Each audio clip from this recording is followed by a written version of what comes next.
Eu gostaria de comunicar hoje aqui a essa CPI que eu protocolei requerimentos, os quais eu tenho certeza que vão ajudar muito na elucidação de como se produz e se espalham notícias falsas com o intuito de destruir adversários políticos. A fake news é notícia falsa. Então eu estou trazendo aqui um elemento nesse momento para que todo o Brasil saiba onde nasceu a fake news. E eu tenho aqui um réu confesso. O réu confesso diz assim... Viu, gente? Era bonito a gente viajar ao mundo e falar, no Brasil tem 30 milhões de crianças de rua, no Brasil tem 30 milhões, a gente nem sabia, tem não sei quantos milhões de abortos, era tudo clandestino, mas a gente ia citando número, sabe? Se o cara perguntasse a fonte, a gente não tinha, mas a gente ia citando número. Eu não esqueço nunca, eu estava debatendo, o Roberto Marinho e o Jaime Lerner em Paris. Mas eu estava dizendo, porque no Brasil tem 25 milhões de crianças de rua. Eu era aplaudido calorosamente pelos franceses. Quando eu terminei de falar, o Jaime Lerner falou assim para mim, ô Lula, não pode ter 25 milhões de crianças de rua, Lula. Porque senão a gente não conseguiria andar nas ruas, Lula. É muito. O áudio aqui, senhor presidente, do condenado Luiz Inácio Lula da Silva, que inclusive em uma palestra ele se orgulha de, como representante do Brasil, mentir para chamar a atenção dos países por onde ele passava. Ele diz aqui que ele foi, inclusive, questionado pelo Roberto Marinho e Jaime Lerner, que ele disse, Lula, se tivesse tantas crianças assim na rua, a gente não conseguia andar na rua. E ele mesmo dá risada, ele disse, nós tínhamos orgulho de viajar o mundo mentindo sobre o Brasil. Então, senhor presidente, o primeiro requerimento é para convocar o condenado Lula, que é líder de uma organização politicamente e habilidosa, né, chamada PT, para dar instruções, explicações de como funcionava a máquina de destruir reputações petistas.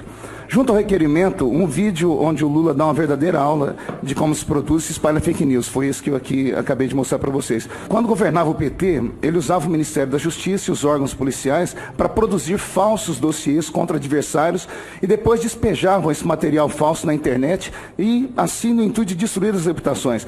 Por isso eu requeri que convidemos também o delegado de polícia e ex-secretário nacional de Justiça, Romeu Tuma Júnior, autor do livro Assassinato de Reputações, um crime de Estado, para dar detalhes aqui de sua minuciosa investigação de como funcionou o primeiro grande aparato de disseminação de fake news da história brasileira, que até hoje funciona nas redes.